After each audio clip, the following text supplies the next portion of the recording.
Our closer look now at a crisis on campus. 60 universities have been put on notice by the Department of Education for how they've handled sexual assaults.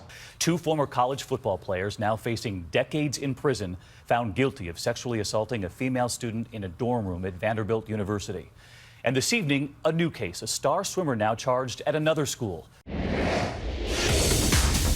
Alcohol, loud music, and late nights. Sexual assault on campus doesn't always happen like that. It can happen anywhere at any time, and the colleges may not be doing enough. Sexual abuse. It's a topic that has recently fallen into the limelight, with stars promoting awareness through music videos to everyday students using art projects to change the nation. It's safe to say this social issue is becoming a trending topic. Sexual assault has been recognized as a major public health problem on college campuses for several decades. According to an online excerpt titled Sexual Assault Among College Students, Family of Origin Hostility, Attachment, and the Hookup Culture as Risk Factors, from the Journal of Child and Family Studies, Volume 24, Issue 10, written by Tara E. Sutton and published online on December 5, 2014. Between 1/3 and 1/2 of college men admit to perpetrating some form of sexual assault against a woman, and studies show 50% of college women report being victims of sexual assault through some form of coercion or outright force. Even studies that limit their examination to victimization by force and coercion through impairment with alcohol and drugs find that 19% of college women have experienced sexual assault resulting in some form of non-consensual sexual contact. In response to the inadequacies of many universities to effectively address this problem, researchers, policymakers, and the public alike have recently called for greater attention to reducing the high rates of sexual violence against college women. But before we can provide a solution, we have to understand the problem. What is sexual abuse? Legally, the definition has to be very specific so that it can stand up in court. So it's different state to state, country to country. But for the purposes of having a general definition, let's just say that sexual abuse is when one party is being coerced into doing something sexual that they do not want to do. That can be because the victim is incapacitated, or because the abuser is an authority figure, or because the victim is placed in a dangerous situation where they feel like they don't have the option of saying no or getting out of the situation. The gender of the parties is irrelevant. It can be sex, it can be kissing. If one person doesn't want to be doing what they are doing and they are being coerced or pressured into doing it, then that is abuse. Romantic relationships can be wonderful, but you have to have that magical thing, consent. And not saying no is not the same as saying yes.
Recently, we had the privilege of speaking with Mrs. Gelhar, a psychology teacher at a local high school, and she gave us insight on how sexual abuse can directly affect a person.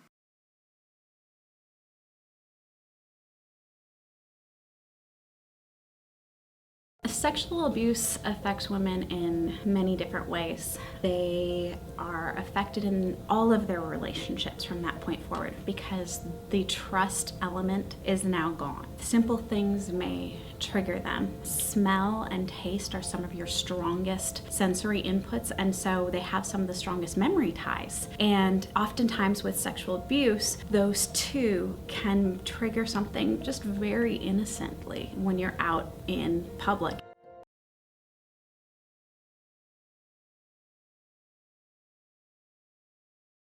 If at any point during the act they ask for it to stop and say no, and that does not happen, it is considered abuse by law. So with this information, it's easy to assume that finding a successful medium to seek out answers, confidence, and legal action is practically non-existent. However, there are many resources available both on campus and across the world.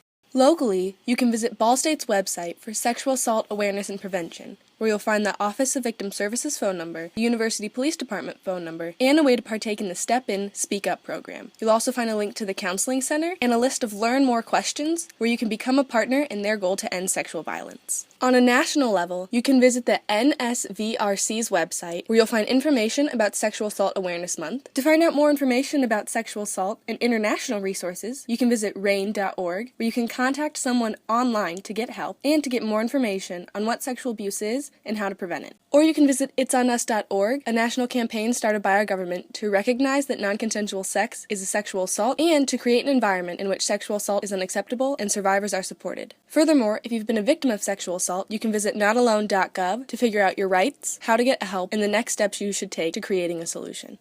In our society, sexual abuse is ubiquitous, and it needs to not be. Shannon L. Alder wrote, "Your perspective on life comes from the cage you were held captive in. Don't hold others captive. Get a perspective and join the campaign to end sexual assault."